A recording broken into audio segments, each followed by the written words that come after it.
Hello, everyone. Thank you for joining us for today's webinar on the Clinical Internship Evaluation Tool known as a CIET, bringing you a tool overview and adoption considerations for DPT student performance assessment with an exact Prism. Today's presenters and panelists are Ann Williamson, Linz Fitzgerald, Mark Malarkey, Janet Jackson-Cody, Jeffrey Rossman, and Jacqueline Van Don. And from the exact team, we have Kanal Vaishnav, which you all know and love, and myself, Rocio Ramirez. If you have any questions throughout the webinar, please add your questions in the questions box. We will be pausing periodically to ensure your questions are answered as usual. And actually, you might have to give me a second here. It looks like our handout has not loaded properly here. Our handout will be momentarily in our handout section available for you to download.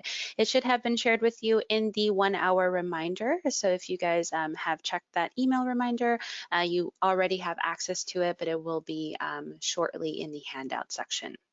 This webinar will be recorded and shared with you along with the presentation via email 1 hour after the webinar ends, and will also be made available on our YouTube channel, so you can refer to that.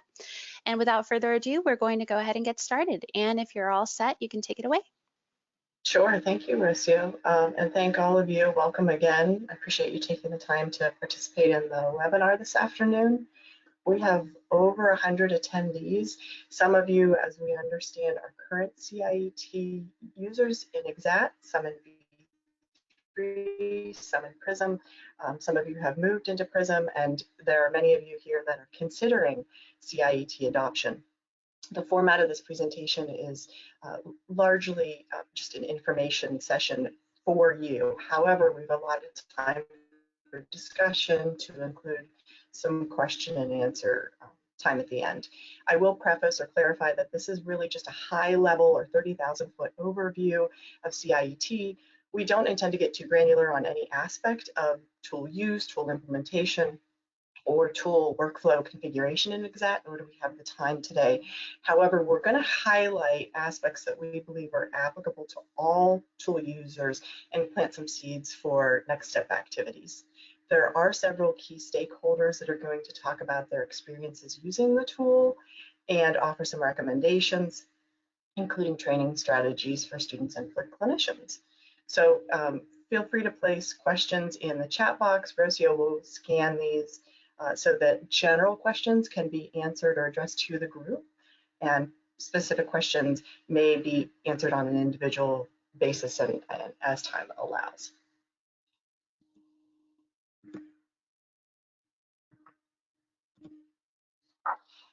I want to just first expand a little bit more on who we are to give you a sense of how the panelists relate to one another.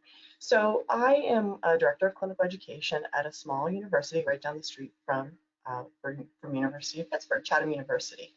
But I also serve as the data systems coordinator within our School of Health Science.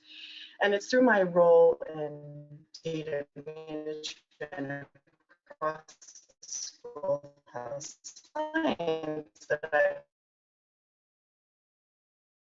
developed this consulting relationship with Exact a few years ago. So I think this might be our third. I'm sorry, Anne.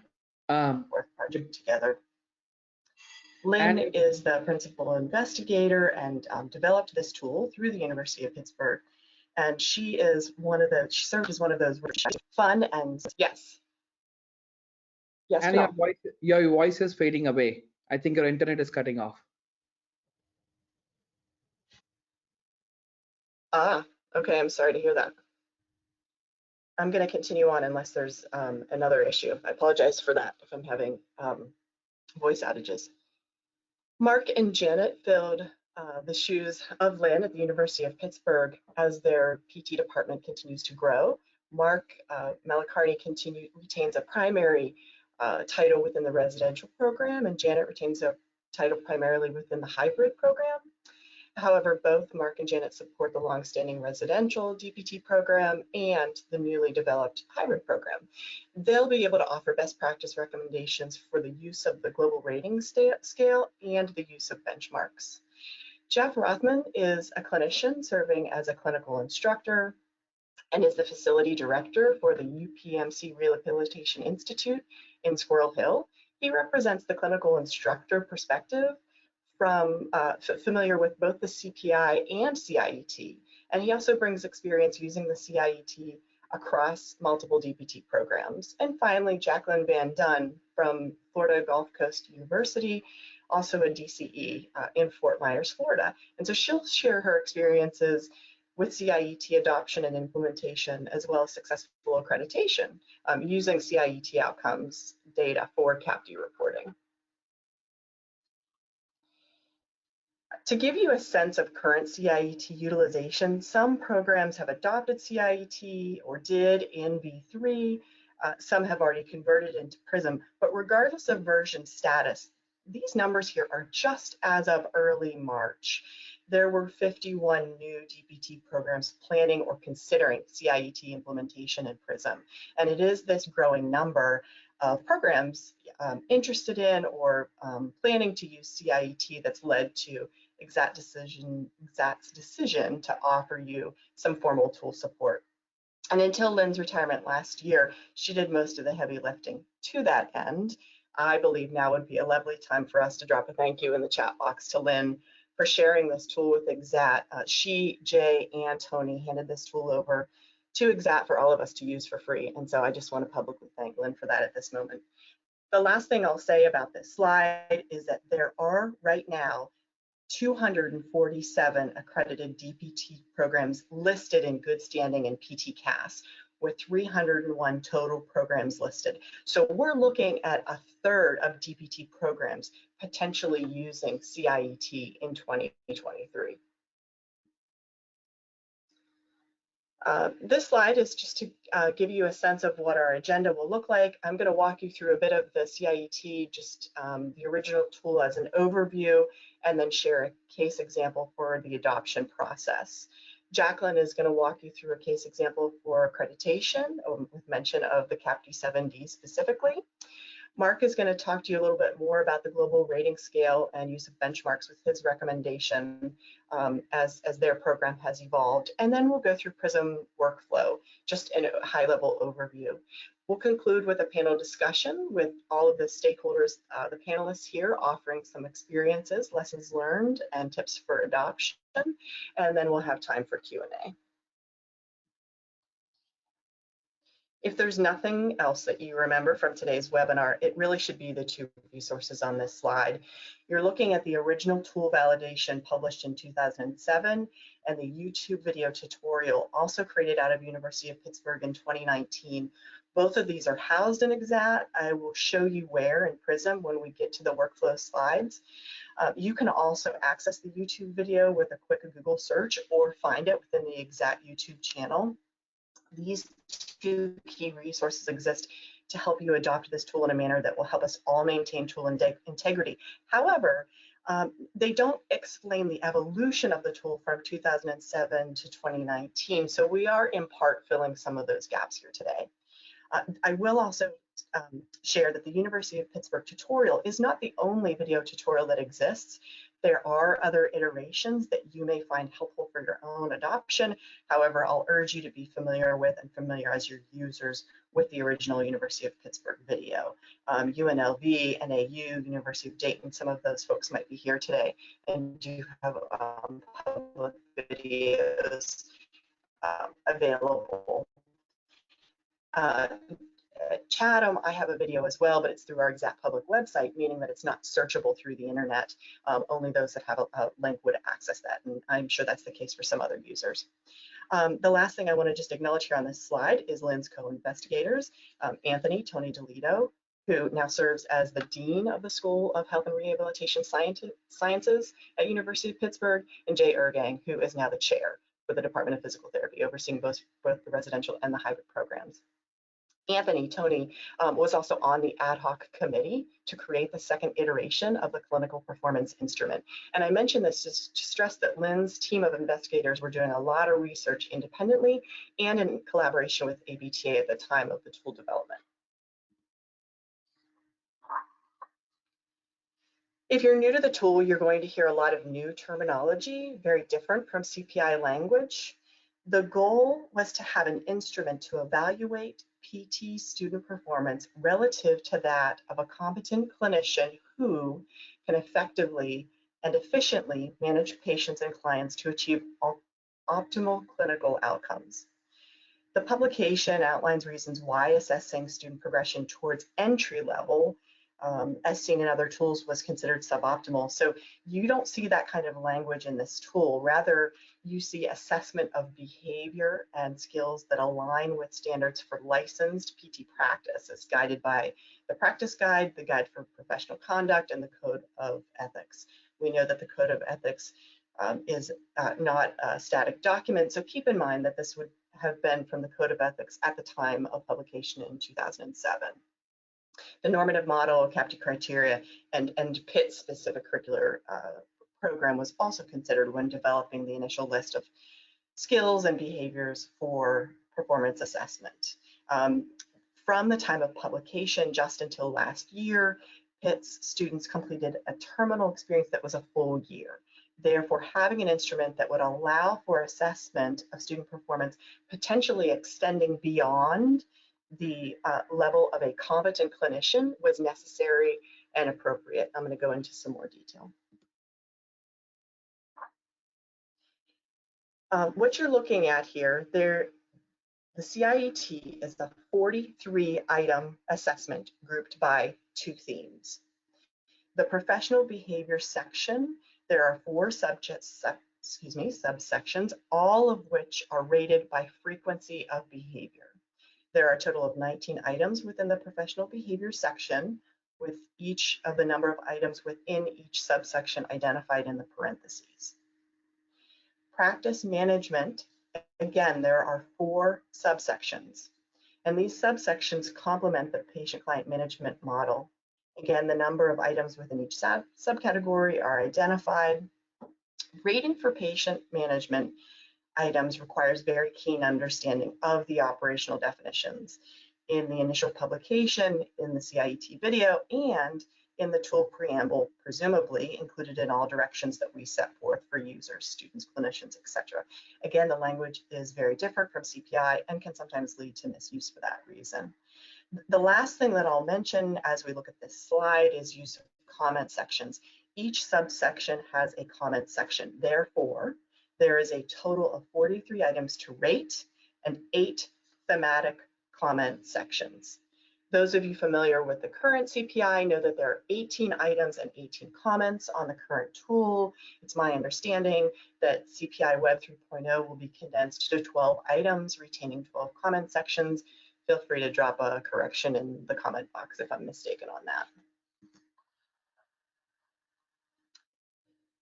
I won't spend too much time talking about the rating scale operational definitions. You have several references for these. However, due to the complexity and perhaps novel terminology used to operationally define patient management and some of the tool evolution, I'll stress a few things here. Patient management is measured against, again, you're going to hear this language a few times, a competent clinician who successfully manages patients in an effective manner to an efficient manner, to achieve an effective outcome. The scaling was developed for a doctoral level program that included a full 1-year internship as a terminal experience, meaning that the potential for students to extend beyond this ubiquitous entry level, surpassing a competent clinician at that level for all patients, was appropriate. So let me show you what the scaling has evolved to look like. Well below still exists on the current scale, as does below. At that level was the initial anchor that has since been split into at that level for familiar patients and at that level for all patients. Then we have above and well above, which was on the original tool that has since been removed. Well above was strictly reserved for the master clinician or the clinical specialist. So now that that's gone, we still have 5 anchors on the scale, and it is adjusted to accommodate the current curriculum.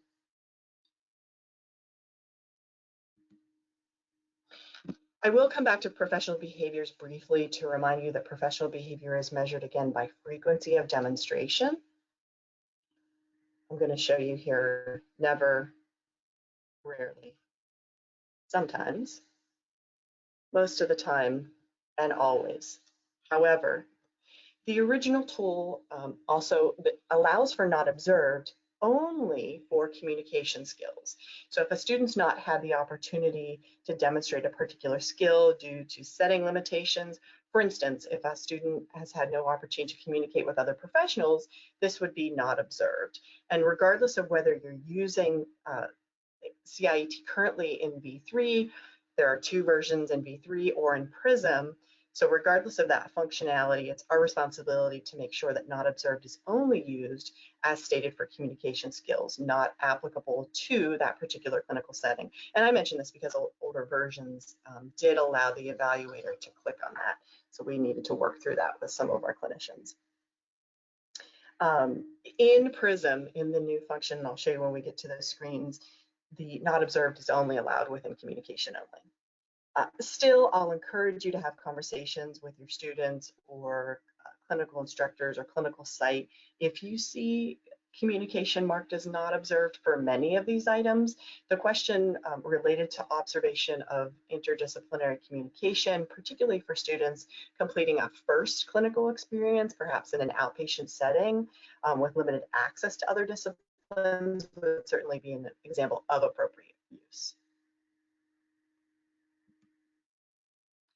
The global rating scale was added to determine external validity for the patient management section of the tool, meaning that does the CIET patient management ratings actually measure clinical competence as defined, and can this be generalized and applied to clinical practice? You see the scale is 0 to 10, with 0 being well below a competent clinician, 5 being at that level of a competent clinician. It's not differentiating the two here, and 10 being well above. This is from the original tool. Mark's going to talk more about the evolution of the global rating scale and provide you with some recommendations as to how you or we should be using the rating scale. So I'm not going to offer any more guidance here. Again, we'll come back to this in some later slides. We're going to move into the case of an adoption, and I'm going to start by talking to you a little bit about some considerations that I made before moving forward with CIET adoption. This list is not linear per se. I'll start by talking about my desire to build a support team. I was somewhat familiar with CIET through my longstanding friend, colleague, and mentor, Lynn, and I did get wind that our neighboring program, Slippery Rock University, had adopted this tool, and this would have been in about 2017 or 2018. At that time, I was making significant changes within my ClinEd program to reduce some administrative workload, streamline processes. And so when I talked to the DCE at Slippery Rock about her experience with CIET, her feedback was overwhelmingly positive from the academic perspective, in relation to student perspectives, and based on clinician feedback. So after doing a little bit more investigation, I proposed the switch from CPI to CIET to my faculty, and I identified some internal colleagues that would be willing to review performance language and standards. And I did feel comfortable taking a first stab in establishing those performance expectations across the clinical experience sequence for our program, referencing expectations previously established from the CPI and based on our curriculum. However, before submitting the proposal to our internal collaborators at Chatham, it's really important to me to have input from a clinical partner versed in CIET and familiar with our program. Jeff Rothman, having experience using both CPI and CIET and experienced in hosting Pitt and Chatham students, graciously accepted my request for his input. And in fact, we did make some changes to the initial performance expectations upon consultation. So thank you, Jeff. Jeff's going to talk a little bit more about that later. In terms of tool familiarity, this is just another thing I'm suggesting that you consider for adoption. Due to our geographic proximity, we knew there was a high number of clinicians in our region already familiar with CIET, simply because we've got grads seeking employment in our area and continuing to reside in the Pittsburgh region. Additionally, I knew that our major health system frequently supported both of our programs. So Chatham was the second school within our consortium, Slippery Rock being the first, to then adopt CIET. I would guesstimate that in 2019, roughly 50% of our clinical partners were familiar with CIET. So this was a tremendous advantage for us versus later what you'll hear from Jacqueline and Janet now at the hybrid programs. In terms of timing, in 2018, I had negotiated with my university to adopt exact data systems for our entire School of Health Science. And so phasing out CPI by cohort simply wasn't financially feasible as part of my negotiation for exact. So we made the switch across all cohorts in a single calendar year. I did have a cohort complete their initial first clinical education experience using CPI, and then all subsequent clinicals using CIET, and it worked out with the sequencing of our curriculum. We didn't have any major issues there. So that's another thing for your consideration, is by calendar year versus by cohort. Conveniently, we were also wrapping up a successful accreditation at that time as well. Jacqueline's going to share her timeline adopting CIET a couple of years before an accreditation. So for those of you considering adoption, other factors may be the timing and rollout of CPI Web 3.0, which is right around the corner. What you're looking at now is just the top and bottom half of a one sheet that identifies all of the professional behavior items and the associated performance expectations across all 5 clinical experiences within Chatham's DPT program. You'll note that 4 and 5, ClinEd's 4 and 5 at the top, are both terminal and therefore identical, because ClinEd 5 is 16 weeks. The students may opt to split that into ClinEd 3 and 4. So 4 and 5 are both a terminal experience. They're just 2 different time frames. Again, these expectations were developed with insights from the aforementioned support team. And I do want to draw your attention to that not observed, and I apologize, this is a little bit blurry, is for us only deemed applicable for communication item 2. And again, that's based on our program CE sequence. So ClinEd 1 is completed in an outpatient setting, working with patients primarily with orthopedic or musculoskeletal conditions. There are cases in which communication with other health professionals may be limited or absent during this initial ClinEd. It really depends on the specifics of the setting that the student is assigned in. Therefore, not observed is not an option in any other portions within our communication. Again, this is a portion of the document that I asked Jeff to review and provide input on before making final decisions for performance standards and submitting those to our faculty. So now what you'll see here is that performance expectations are set by subsection minimum criteria. Here you're looking at the first patient management subsection for examination. So across the top, you see that the clinicals are grouped by initial, ClinEd 1, intermediate, which is ClinEd 2 and 3, and terminal, as I had described, which is ClinEd 4 and 5. For the first integrated clinical experience, we do expect our students to be able to complete an examination meeting clinical competence, which is at that level for familiar patients on at least 5 of the 8 items.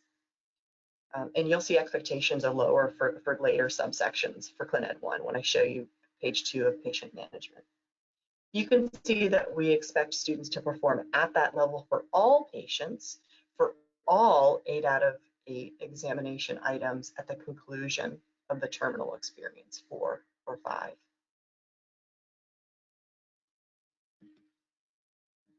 Now, as you look at page 2, or a portion of page 2 rather, you can see that the expectations for diagnosis prognosis for the first clinical experience remain below at final. And students are expected to reach at that level for all patients for a minimum of 3 out of 5 items, with at that level for familiar acceptable for a maximum of 2 of those items. Again, Jeff looked at all of these performance expectations and was able to provide us with really important feedback. He may share more when he gets to his portion of the panel discussion. And so now we're going to move into a case for accreditation. Jacqueline is going to speak about her experience And I'll let you take it away from here, Jacqueline. Thank you, Anne. There's actually a lot of similarities between your case of adoption and mine. First of all, the first thing what I had to do, or we had to do as a DCE, is, okay, why do we want to do the CIET and do some research on it? And that started for me in fall 2019, looking at different programs, actually visited workshops and meetings at ELC, try to get some information, and also from other programs. So that's more the investigating phase of things. And then part of that phase, the Florida Consortium of Clinical Educators, we had 4 of our Florida programs, DPT programs there, that decided on doing a project, a research investigation. And we looked at student and clinical instructors' perception on comparing the CIET and the CPI. The outcomes were very positive. Just for example, 3 themes out of our results were the CIET was more time efficient, a big theme. CIET was the preferred tool by both CIs and students when they asked, which tool do you prefer? And both assessment tools were comprehensive, so they didn't feel, okay, it was easy to do and wasn't good. So it was both good tools for their that they thought. So that was the kind of my initial push to go for it after having this kind of trial period in the research time of fall 2019 to 2020 and spring 2020. So as you all remember, spring 2020 was our big COVID time start. So that kind of hindered our research because a lot of clinics were stopped, clinical experiences were stopped, halfway our data collection. And so we lost some data just because of COVID. But we still got enough to be able to find some significant results. So the next part of the investigation was, as also Anne mentioned, is getting with my clinical partners, the local main clinical partner that I use most of a lot of my clinical experience for. So had a meeting with them and tried to explain what the CIET was and how do they think it would be. The benefit was of the research that we just had a lot of their CIs already doing a comparison study with us. They were part of the research subjects. So they already had a little bit of a taste of it as part of the research. So they were positive to go ahead and make the change, eager to change away from CPI at that time. And that's when I made the decision as the DCE. I don't have a team, it's just me, to make the decision, talk to the rest of the faculty and get their buy-in as well. So at our faculty council meeting, we decided to go ahead and do this. At that point, summer 2020, we made this start. So all my students at that time went to the CIET and continued with that. So the second years started in their summer. They already had 1 CPI used in another experience, and then they flipped over, and it was not a problem. So it was 2 years before the accreditation. And so I thought part of the decision making was figuring out how much time do I have before my next self-study and accreditation visit, CAPT visit. So 2 years was, I felt that 2 years was enough time to collect enough data, CIET data in relationship to CPI data in order to be able to do this. And as part of this process, I went back into the self-study. You know, as we modified and changed things for the re-accreditation, we changed all the CPI evidence to CIET evidence, and did that using a crosswalk. If you can go, yeah, so that's this one. So it's used a crosswalk, CPI, CIET criteria, and just made all those changes in the study. And then one thing that I made sure of that was still also having a lot of other evidence was the directing of supervision of the PTA, just because it's not that clear in the CIET as it's specific evidence. So in addition to the communication evidence that's kind of general in there. I also made sure that the students were doing discussion boards, activities, and other things to justify that they had this PTA supervision type of experience as well. And it was all included in the self-study. So the CAPT reviewers were here. They were very open. They were using CIET themselves as well, or the exec as well. They were very familiar with the CIET. Never had any questions about specifics, and there were no clinical education issues identified at all during the visit. So it was very positive, good positive experience. Thank you. Thank you, Jackie. All right, we're going to move on to Mark. See if I can get my slide to advance. There we go. Mark's going to talk to us about the global rating scale and use of benchmarks. Awesome, thank you so much. I have the pleasure of describing the global rating scale, which always garners some questions from our clinical instructors and students. And you know, to support the theme of our high-level overview, we thought that it was important that we gave a description, and we'll try to be as concise as possible in doing so.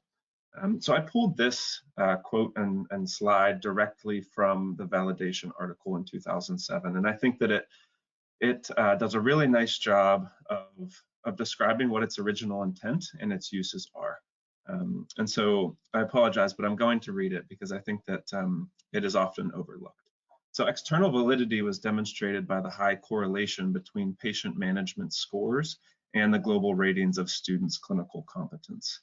Clearly, the CIET is measuring a student's clinical competence, being demonstrated by higher patient management scores or associated with higher global ratings of clinical competence. And I think that that last bolded statement is really valuable for us to internalize and understand. That the intention here was a correlation to demonstrate that the tool is able to report out on competence of our students in the clinic.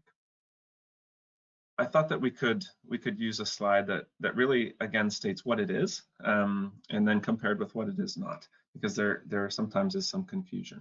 And what it is a tool that was used for validity, like Anne mentioned earlier. And it's a CI's judgment of competence on that scale. And it also is an accessory tool to demonstrate growth of student performance. What it is not is a scale to determine or grade a satisfactory or an unsatisfactory performance. It certainly is not a standalone measure of performance, and it is not a rating that requires calculation. We at the University of Pittsburgh recognize that it should not be valued as much as the individual items and comments that are used on the CIET. It also has some secondary uses, and that's what I'm going to describe a little bit now. And some of those secondary uses are recognizing when students or clinical instructors need more training related to the tool, also using it as a tool to understand, you know, a quick snapshot of a student and CI agreement when filling out the tool.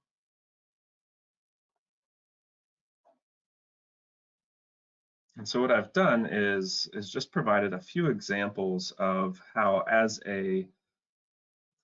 somebody that coordinates clinical education and reviews the global rating scale along with the full CIET, how do I use it? Because, you know, it's an external validity tool that was designed for research purposes, but it also has some utility as you're reviewing your CIETs as a person that's managing students in the clinic.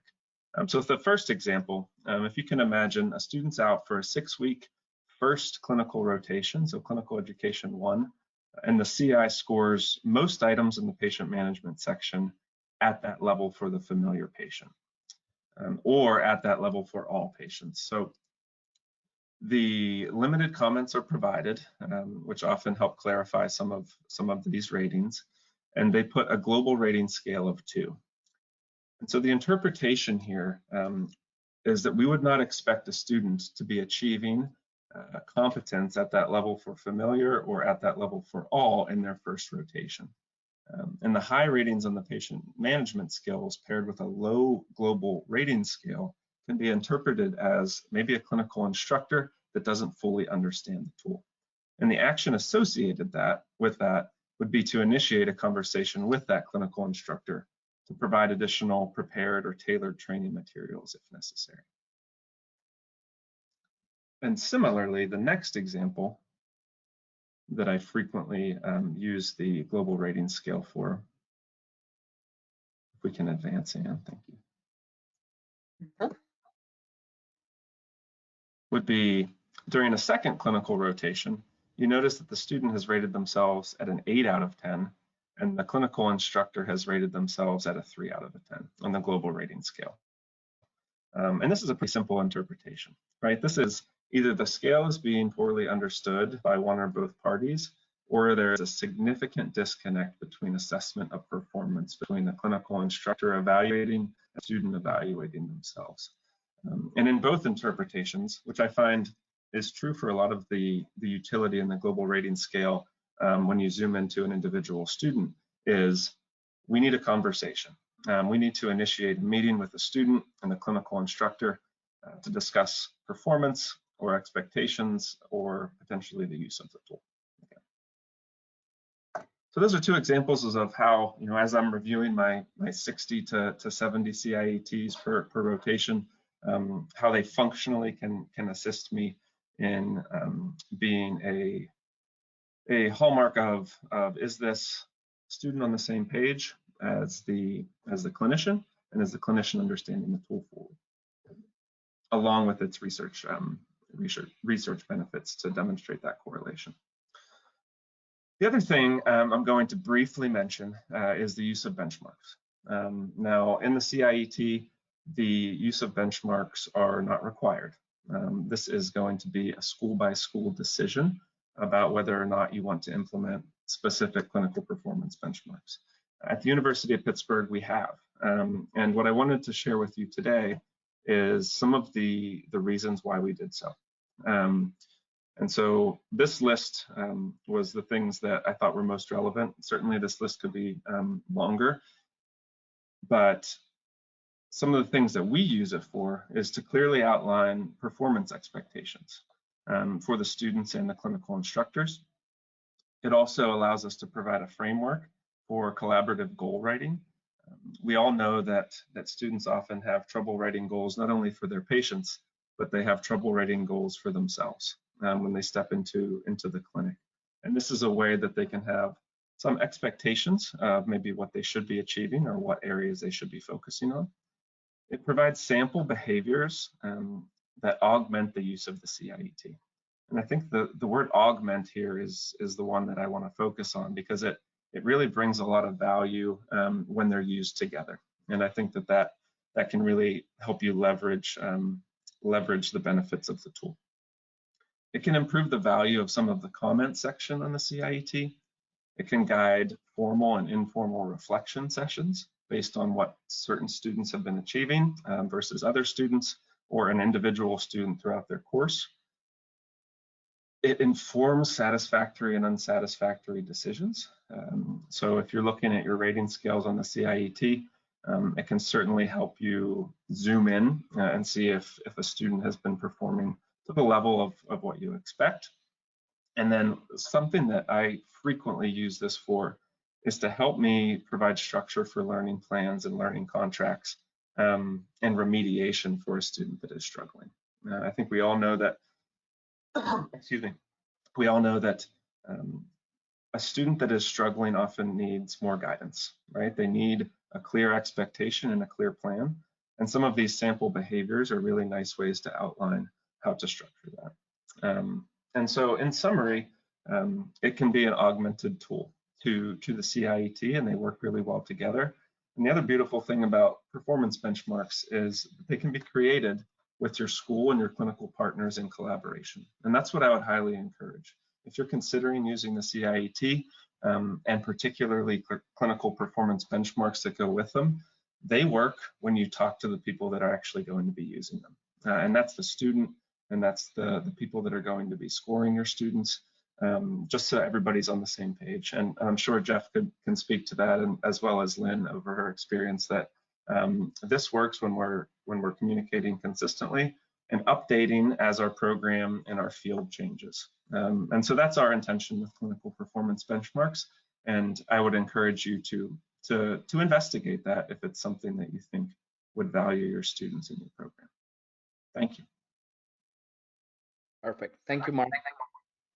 Appreciate that. So we're going to take a logical break right now and pause for questions.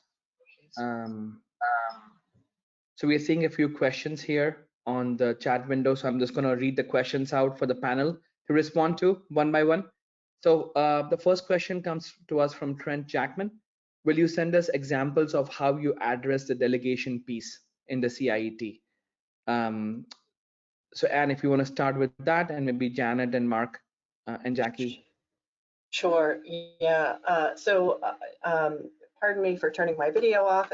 Hopefully that's going to help a little bit with my Wi-Fi connection. For me, when reaching out to Lynn, of course, similar to the concerns that many of you have, we don't see PTA, the language PTA delegation specifically this tool. However, under the communication section where it does talk about interdisciplinary communication, it is covered there. So for me, when I do a similar crosswalk to what Jackie talked about, that piece is inherently included. But Jacqueline's gone a step further and embedded some additional questions just to assure that PTA is more explicit. Would you care to share your process, Jacqueline, next? Yeah, I agree that it's the CIT's interdisciplinary or interpersonal communication addresses also the PTA collaboration in its inter and intra professional. So, but I think communication is a little bit wider than just delegation. So that's why I added, while during the clinic, as they go through different clinics, different levels of assignments to first just identify what the role is of the PTA and yours and the scopes, and then slowly getting more into, okay, you have to show and demonstrate and discuss how you've done a delegation and how it worked for you and some reflection on it. So that's how I've done it in throughout my clinical experiences, just to have some additional information that you can justify as well for CAPT. Perfect. Anything to add, Lynn or Janet or Mark, to that from your perspective? I would say we do, from what Mark and Janet had talked about, the benchmarks include that, just as Jackie said. Our benchmarks are done for each specific clinical. So as Jackie said, each one, it just builds on it, like they have to recognize, and really until they get to their terminal, that's when we're asking that they're actually starting to delegate and have a little bit more of that communication with the PTA. So it's part of the benchmarks that delineate the expectations. Perfect. And speaking of benchmarks, just to follow up on benchmarks, Judy actually asked a great question right now. She's like, Mark did a great job reviewing why he uses performance benchmarks. She's trying to just understand, why would a program not use performance benchmarks, right? Is there a rationale? Maybe Mark, you can speak to that along with Lynn a little bit here. You know, I think Anne might be able to speak to that a little bit more effectively than myself, because obviously we've been using them for a long time, and we've just been trying to evolve them as it meets our need. And I'll let Anne take a stab at it, and then we can always add to her perspective. Well, I think I'm having ongoing internet issues, so I'm hesitant to have any more airtime. I apologize. We can hear you fine, Anne. Go ahead. Okay, I've turned off all cameras, and hopefully that will help. We don't use additional benchmarking, and that was simply to try to simplify adoption. In the 4 years that we've been using the tool, however, I will tell you that we do get frequently asked questions, which then generated an FAQ that is not, so we don't have a benchmark document in evolution, but we have an FAQ for when clinicians are having trouble adjusting what the rating scale would be for their clinical setting. For example, occasionally we'll have clinicians from a setting that say, well, we don't do diagnosis or prognosis, and so it's a matter of going back and educating the clinician on, well, we're thinking of it in terms of a musculoskeletal movement diagnosis, so we need to put that hat on to effectively answer that question within our scope of practice. Similarly, in the pediatric setting, sometimes we'll have issues with clinicians thinking about entry level and us really needing to guide them to the CIET language, and where even components of assessment, for example, are still applicable for the students that they're mentoring, regardless of some formal limitations within documentation in early intervention and doing opens, for example. So we have an FAQ of sorts to augment, and we haven't really run into many issues. So I suppose the rationale is to keep things simple. I wouldn't be opposed to an adoption of more benchmarks so long as we weren't adding more burden on our clinicians in terms of all the things that they need to keep track of for ratings for all students across multiple programs. So I'll add to that with what Ann said. I mean, I think and I'm hearing lots of people on the panel say that, and I just want to emphasize to everybody out there, this has to be a collaboration with your clinicians. And Pitt, from the beginning, we've had a group of like 15 to 20 clinicians representing all the areas of practice that we've worked with, and we met with them, quarterly, or we send emails out. And our benchmarks actually came from the request of the clinicians. So I would follow your clinicians and see what they want. When we first started using the CIET, we had kept it brief. We didn't want it as long as the CPI, and we kept it very general. But then after using it a couple of years, our CIs came back to us and said, we need a few more specifics, but we don't want to make the tool longer. So that's where the benchmarks came up. Because again, I want to emphasize the benchmarks are not a valid tool, and it's a constantly changing tool as practice changes. I think Mark said that. And ours came strictly from a collaboration with our clinicians and our academic faculty, sitting down at night for a couple hours and hashing out what the expectation should be. Yeah, and I just wanted to speak quickly to. Okay. Oh, I'm sorry if I cut somebody off. I could respond to that a little bit too, because I don't have specific benchmarks either, but some of the things I just have as objectives in the clinical education courses. So there's other areas that you can include certain benchmarks apart from the tool itself. And I like the idea of keeping the tool simple, because that's definitely what the CIs and the students preferred over the other tools. Perfect. Thank you, Jackie, and everyone. Let's move on to one more question on the global rating scale. So Trent has a question on the GRS, as you can imagine. Mark, to you, maybe. There's some confusion about the global rating scale, where 5 is the entry level. Also says that 8 is at that level for all patients, right? So Lynn is fervently shaking her head right now. So Lynn, if you and Mark want to tag team on this question, there, because I know there's a lot of confusion or discussion on the GRS here. Go ahead, Mark. I don't know what it looks like in Prism, so I'm retired. I haven't looked at it, so. So let me watch me avoid this question in the most skillful way possible. No, I think that it's a great question, and the way that I wanted to present it was that it wasn't designed for the 0 to 10 to have hash marks that perfectly correlated with the patient management skills. And honestly, that's where a lot of the confusion comes in when we try to assign different hash marks to 2, 4, 6, 8, 10, etc. I think that this question needs further discussion. And as our work group prepared for this, we've been talking about different ways that we're going to continue to try to improve and monitor use. Our intention here is to stick to the validity of the tool, the way it was intended.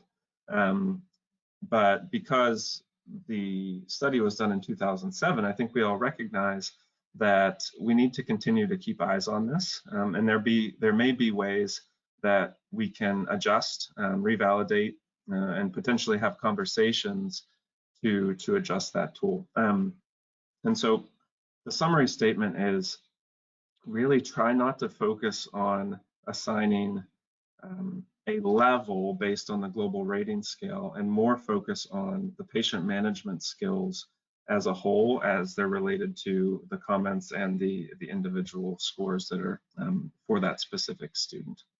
So I probably didn't confuse or answer your question sufficiently, but that's my best attempt at this moment.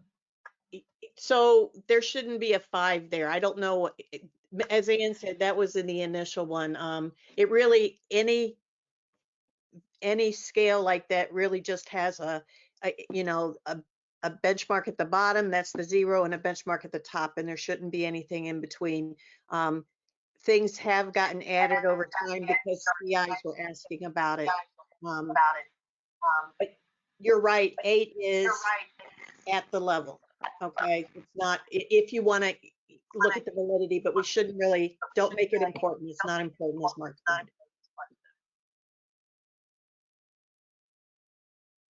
Okay, perfect. I'll take one more questions, I think. And I think this was a question Nicole had asked, a two-part question. How do you inform the CI what is considered competent or what is expected for that placement? For instance, do all programs use 7 as competent or 5? And then her follow-up question is, more about how do you convey this information to the clinical site partners? Are you able to have exact add specific school instructions for the CIET? So I think Janet and I are yeah. following up on that in our panel discussion first part. We'll wait. We'll punt the question. So, and, till the CI presentation. To be continued. Yes. Perfect. I don't see any more questions. So I think let's move on to the next slide, Anne. Yep. All right. Hopefully you can hear me okay, at least for the moment. Yes. I have a few slides here, again, just to go over a high-level overview of the workflow in Prism, which may be a little bit different. I was using the first iteration, the oldest version in V3, and I'm loving this new version and configuration. So I'm first going to talk about the students. All students are prompted to complete an initial CIET training and then are required to complete a post-test. And the system will then record completion of the training such that they won't be prompted to repeat training for subsequent clinicals.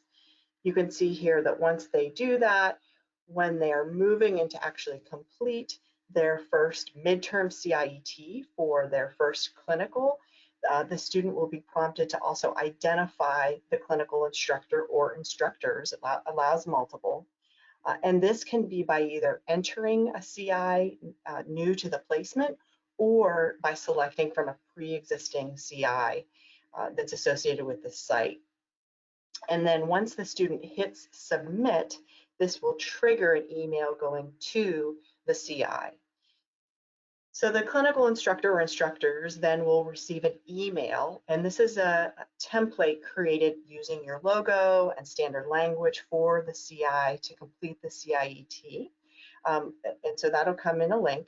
The CI will be prompted to answer the question, are you CIET trained, yes or no?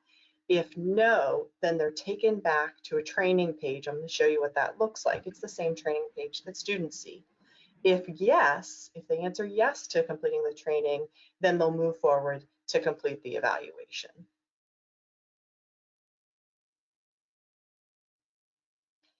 So what you're looking at here, this is the standard training page and post-test and what it will look like for a student or for a clinical instructor.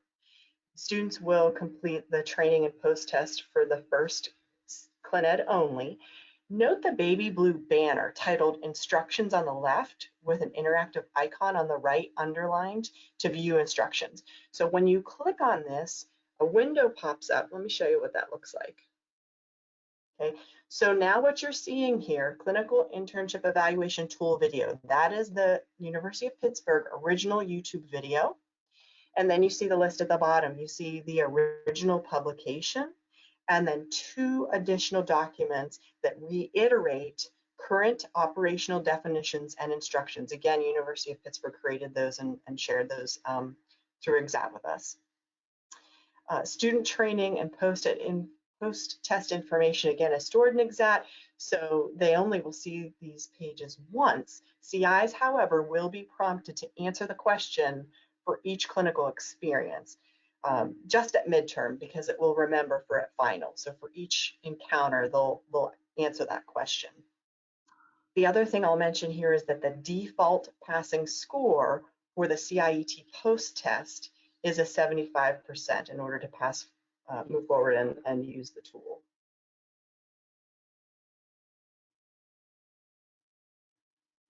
Okay, so first here you're looking at a student view of the actual CIET. And then I'm going to show you next what a CI view would be. Look at the top blue on the left. You see in the left-hand corner, midterm. And so note that the student ratings are also followed. They're here in the gray, followed by the CI ratings. And the final CI evaluation will contain all 4 ratings. So I'm going to show you an example of what that'll look like as well.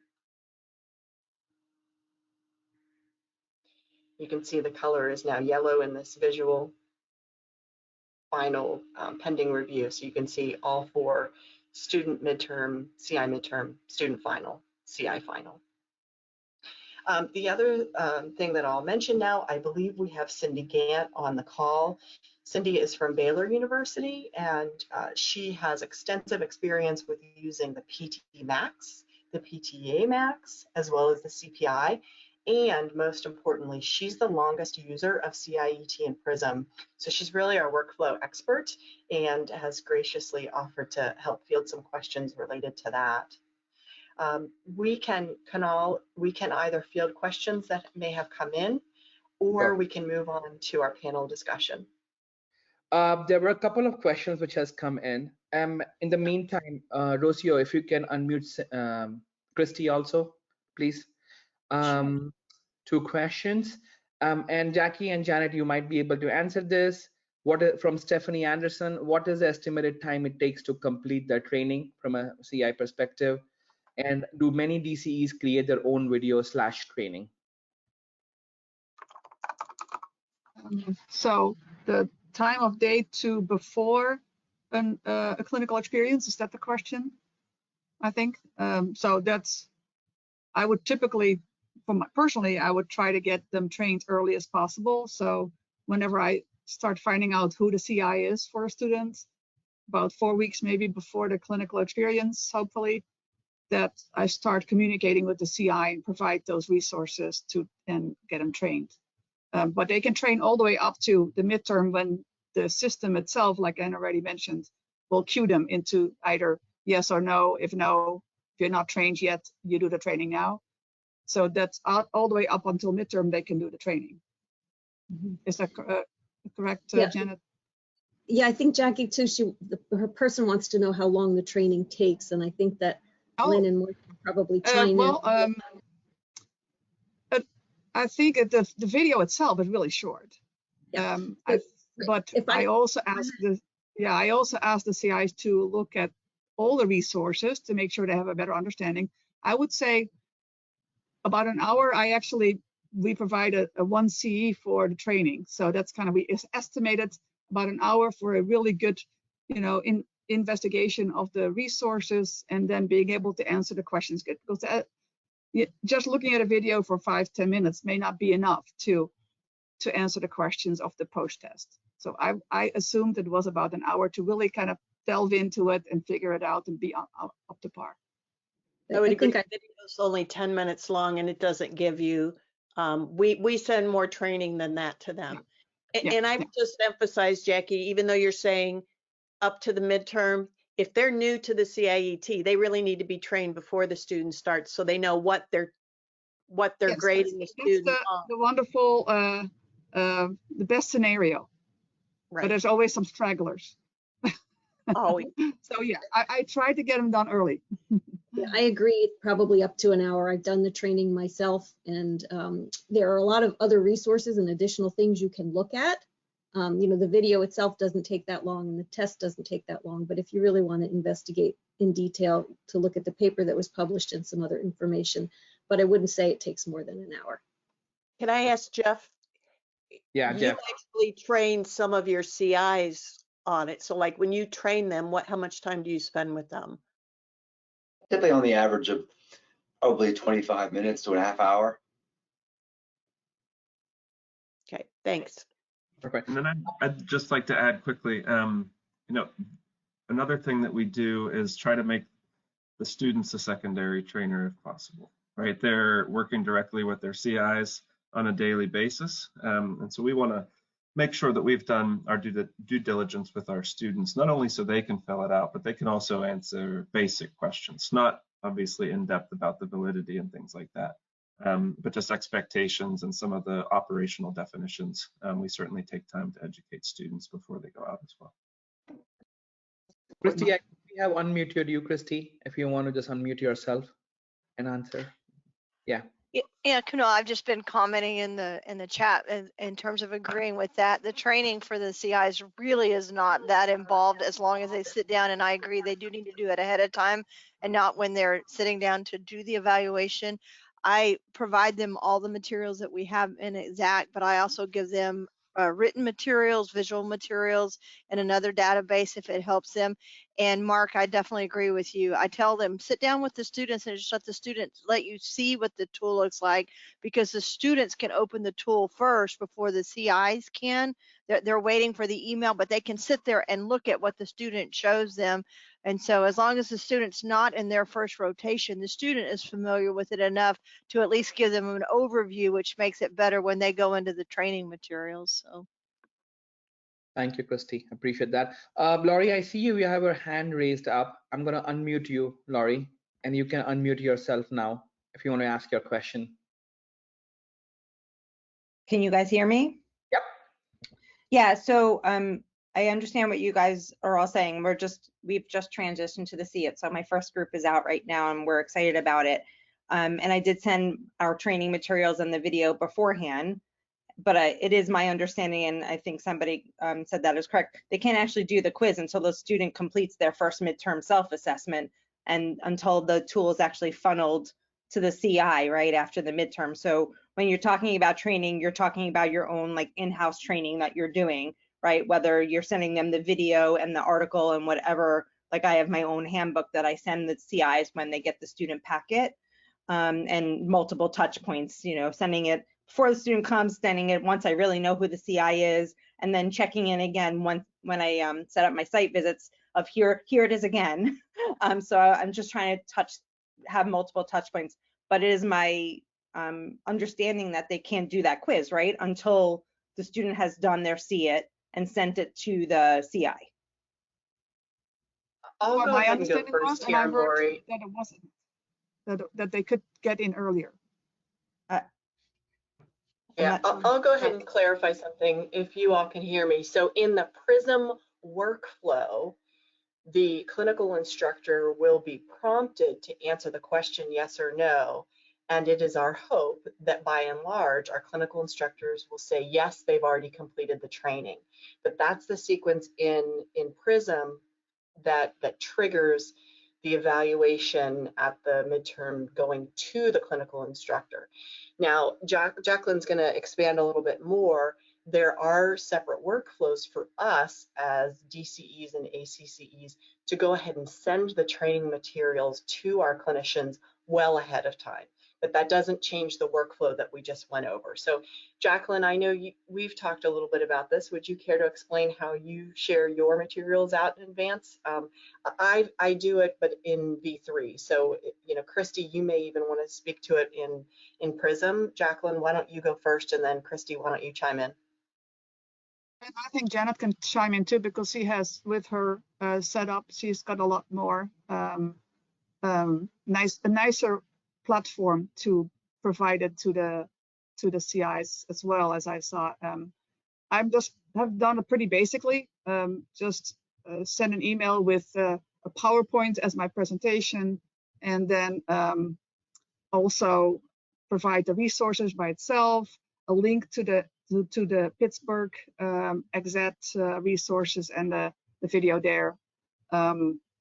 So that's what I've been using. And then I actually have them, I actually wrote down the test questions myself in a file and send that to them, so they can then do the answers, and they send the answers to me, and I actually check them myself for accuracy, and then say, okay, you're 75% or not, you're trained. And then I give them the CE, the certificate for the 1 hour CE hour.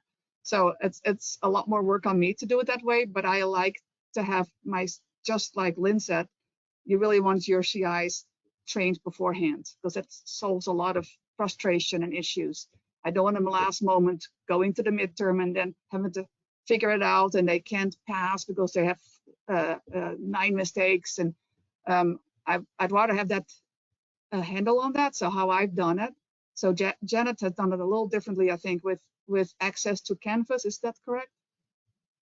Right. So what we did, so when I started as the Director of Clinical Education for the hybrid format program at the University of Pittsburgh, we already had a longstanding residential program, and many of the CIs in the Pittsburgh area are using the CIET, but now we were placing students across the country and had all of these clinical instructors and SCCEs who had not used the tool. So Mark and I put together a training module in Rise 360, which is a platform for training, which in it you can embed quizzes and tests for people to take, and then they can retake and get a passing score. So we send this out to the SCCEs about 4 weeks before a clinical experience starts.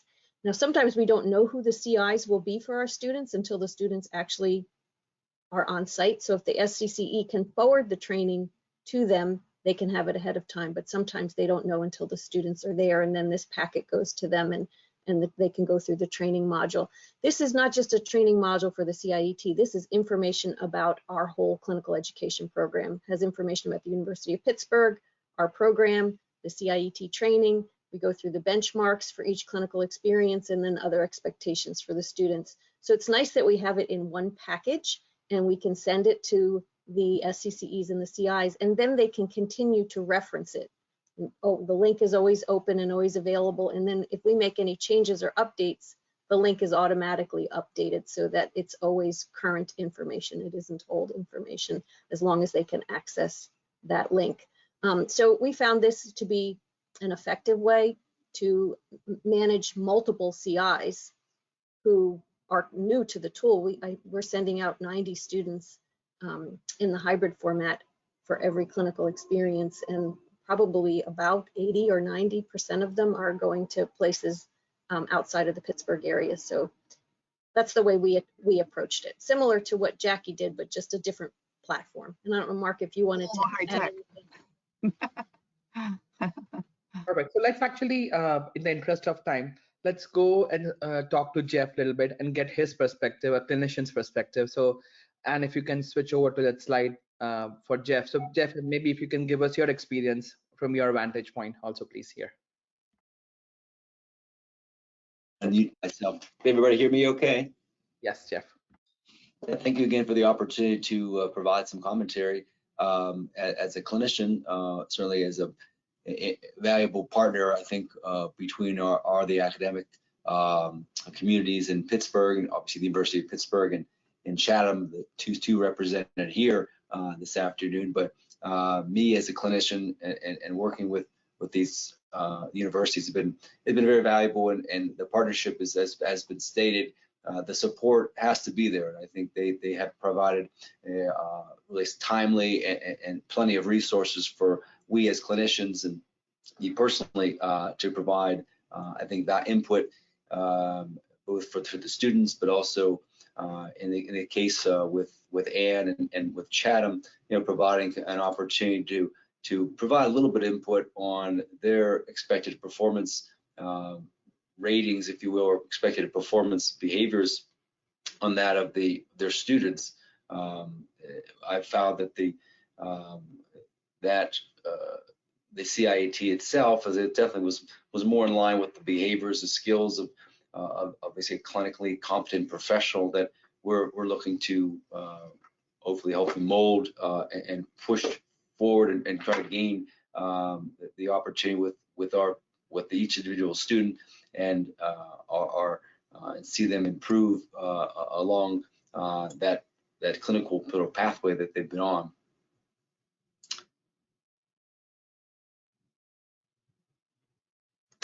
In terms of the use of the tool itself, I think my experience has been a really great one. I think we as clinicians, I mean myself and our staff, have found the tool very comprehensive, yet obviously very simple to complete.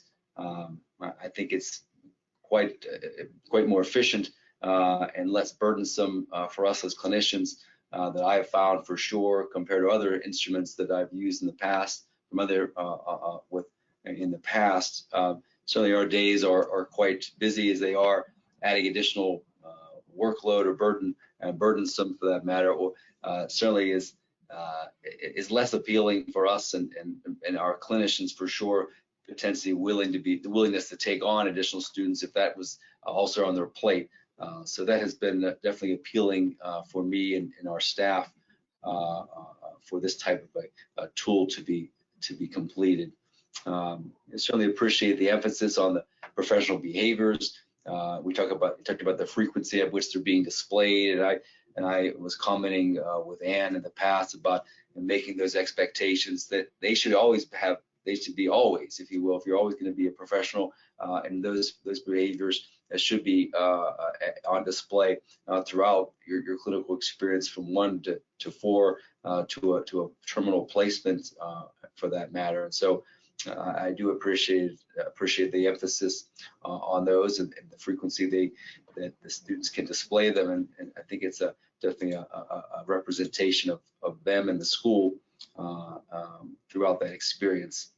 In terms of the ratings, I think that I appreciate the use of, obviously, with the tool. You can see both the clinical instructor, myself, and the students' ratings sort of side by side. And over the course of my career, we've seen those are fairly similar matched in terms of we look at ratings that my CI and the students complete pretty well aligned over the course of my experience with the tool, which in turn allows me to create better future goals for the student and potential improvement plans, let's say, for their performance in the future as well.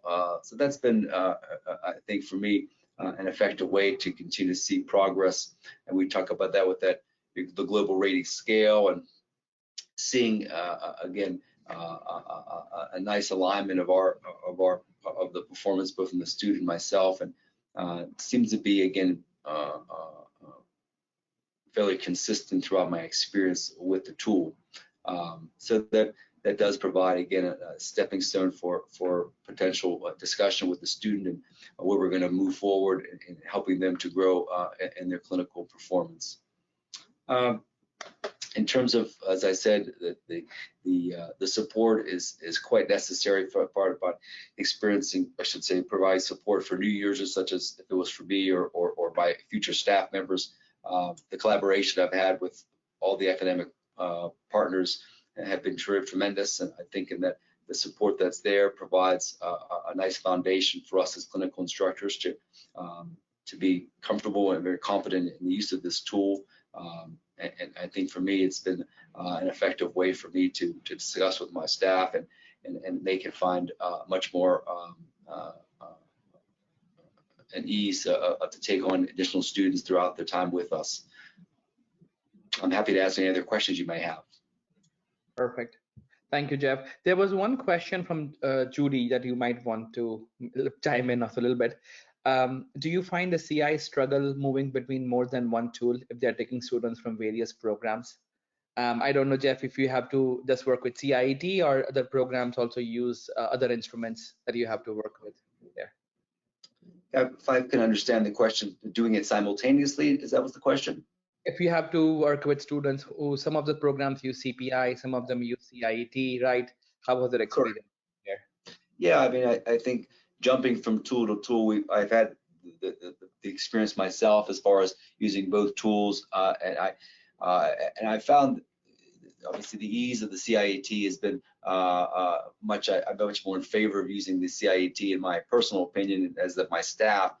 The other tools have been, as I said, maybe a bit more lengthy, and the process I think may, and from the students of their feedback as well, sometimes they're telling me that it's obviously lengthy a bit, and it may be maybe less than reflective on that experience if they want to get through that, if you will, to complete it. So I'm trying to.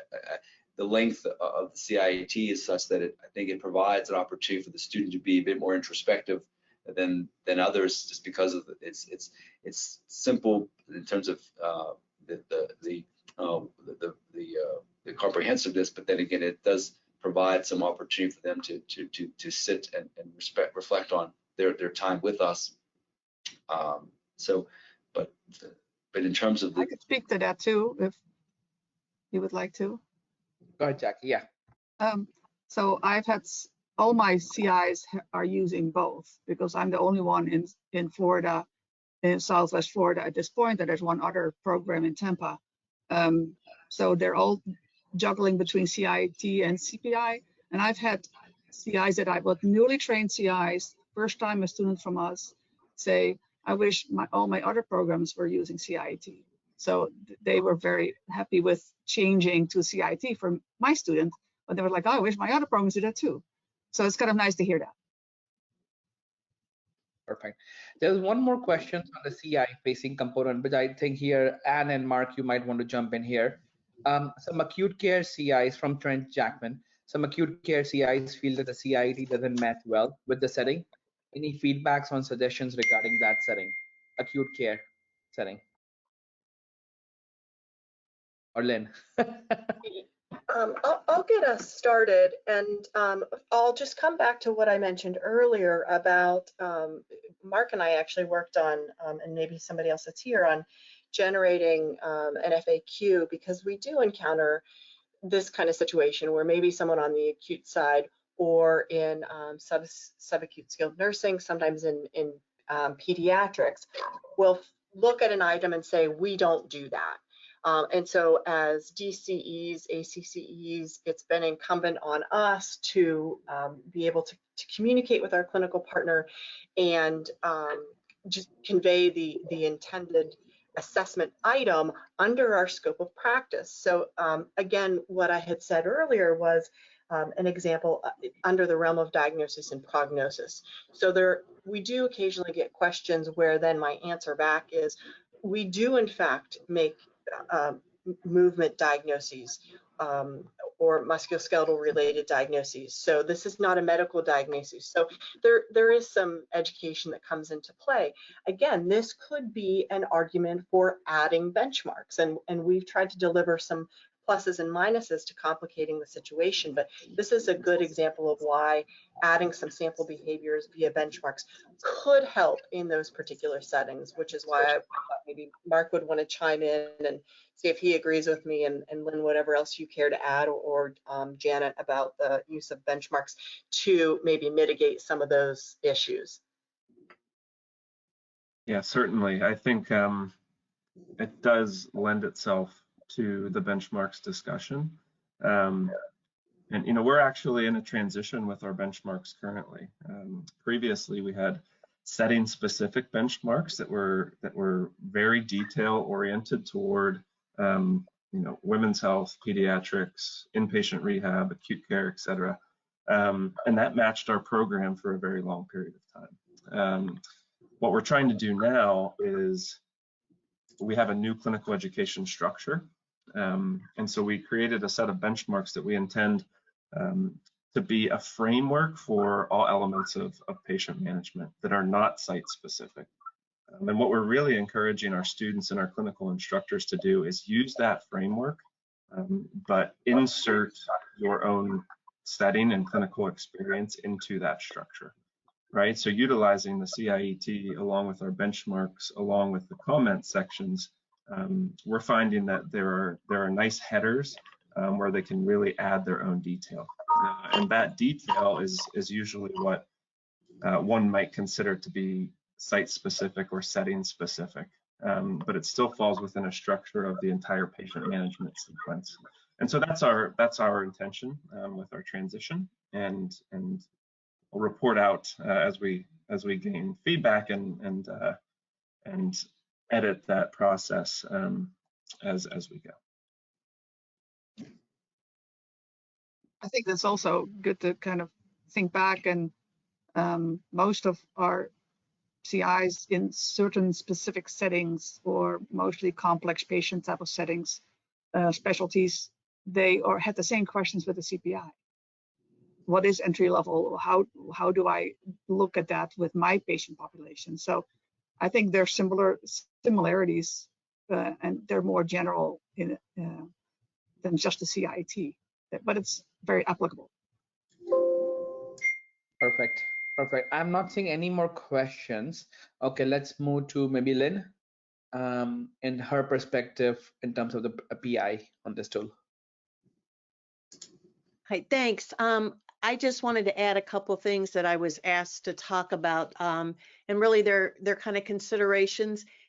Keep in mind, we validated this tool for using a year-long internship as our terminal. Now, we did validate it for part-time ICE experiences, short 6-week clinicals, but then for this ICE, for this year-long internship, which we have since moved away from for the last few years. But our students still not my students anymore, still doing 30 weeks for their terminal experience. So I think what I've seen with some of the people who have used it, they have to be very careful in terms of what kind of expectations they're setting. We have to leave the above in, because for now that was how the tool was validated. And as Mark said, and if people are looking at changing the tool and validating again, I would really consider whether that above needs to be in there. And I've heard that some people for shorter clinicals their students are reaching that above level, and Jeff could jump in here too. Our students did reach it for very few items when they were on the year long, but once we cut it back and their terminal is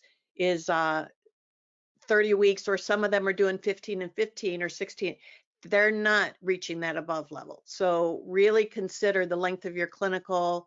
Also consider how much of a specialty it is, because in terms of where you expect them to get. Because with some of the specialties, they're only getting to the point where maybe they're independent with the familiar.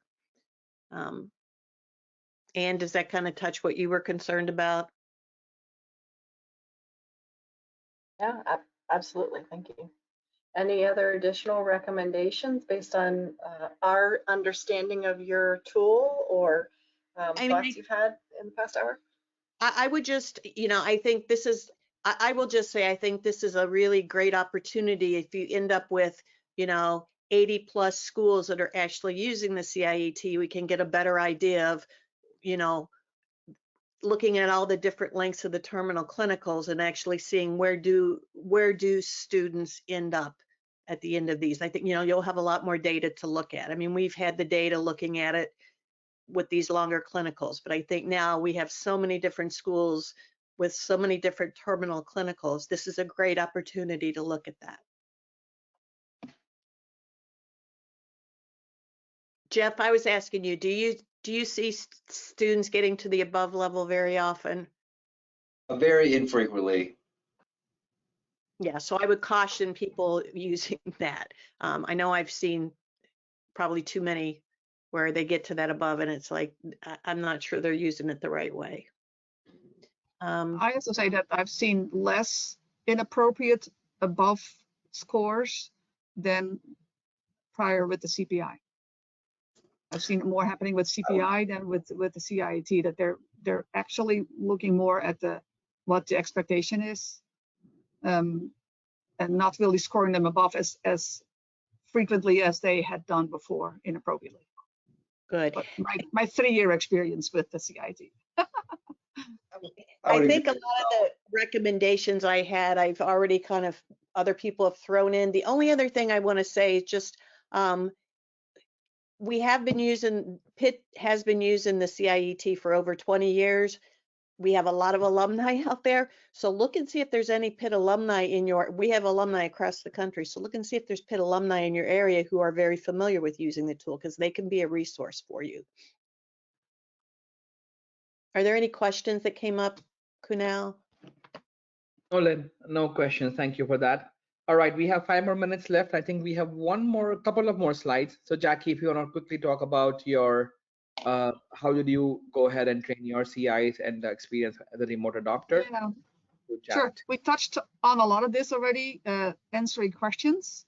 So I think the one thing that we didn't really go in depth in the questions was, first, the school or the program or the DCE has to get prepared to figure it all out and figure out, do I want to do benchmarks or not, and what kind of levels is each expectation, is each of my clinical experience, how does it relate to other programs that have similar type of experiences built in there, as ICE or terminal or whatever. So, and then really designing your own specific resources in addition to use and send out in addition to the exact resources that are general, which should be. And then the training phase itself, as Lynn also preferred, was early training, and we all prefer early training as possible. And I would say maybe out of 30 students in a class, I luckily only have 30 in a class, maybe 1 or 2 are waiting till the last moment. So, and these are all new people. So I think that's pretty good that we try to get them early, and that's better. Less frustration, more happy CIs. That's what we like. The 1-hour CU certificate I give out, and as Mark already mentioned, at midterm meeting is a good time to figure out if you see and look at the midterm CIET, and there's a lot of variables, and they're not lined up. CI and student are not lined up, or their global rating is totally off from their comments. That's a good time for some additional education and guidance. So, and then I also sent my final expectations, a little communication reminder. So this is where the students should be at the end, which, is quite, you can always question, are CIs just giving them that rating because they have to be, or is it a real rating that they actually met? But that's with any tool that you have an expected level to pass. Okay, that's my part. Did you have something on this? I think Janet had one slide right afterwards. Go ahead, Janet. Yeah, so I went over this when we brought this topic up before, but we do exactly what Jackie did. We just put everything into this module, so it's all in one place. We did our planning with our benchmarks and expectations, and then the training that we did ourselves, and then we put everything into this RISE Articulate module that anybody can access with the link and refer back to. This definitely looks much nicer than what I'm sending them. Fantastic. I think that takes us to the end of the webinar for today. I don't see any more questions in the chat window for the panel there. So Anne, would you like us to conclude the webinar? Sure. I'll just thank everyone for taking the time to be here, and I want to acknowledge that there's been a call for action through the past 90 minutes. So please stay tuned for just some ongoing next step activities as we continue to expand use of this tool across the nation, continue to maintain the integrity of the tool, and consider next steps for revalidation We have talked about some ways to formally get organized with EXAT's support, so you can certainly be on the lookout for some of those alerts for those of you that plan to continue with CIET utilization or new adoption. Thank you. Perfect. And I know there are a lot of questions in terms of how does Prism support CIET right now. So as Anne alluded to, we are going to create a centralized mailbox, which all of the panelists today will have access to. So as a tool requires revalidation, or as programs are adopting the tool, and if they have questions in terms of how should they be putting the benchmarks in, and they want to just form that network, in one of the upcoming EXAT communications, I will have Rocio send out the mailbox as to where you can start sending your CIET questions so that the panel can respond to it and provide proper discussion points or guidance as relevant there. So thank you, Lynn. Thank you. Thank you, Jackie, Janet, Mark, everyone for joining in. And Rocio, thank you for hosting the webinar. We appreciate all your time today. This webinar has been recorded. I believe the recording will go out either later today or by Monday at the latest. So everyone who attended today or who could not attend today will get definitely a recording of this webinar along with all of the slides in today's discussion. Wonderful. And that brings us to the end of this webinar, folks. If you have a few minutes, we'd love to hear from you. Stick around once this webinar ends for a short survey to let us know how we're doing, what can be improved, and any additional topics you'd like to see in the future. Have a great rest of your day, everyone. Thank you.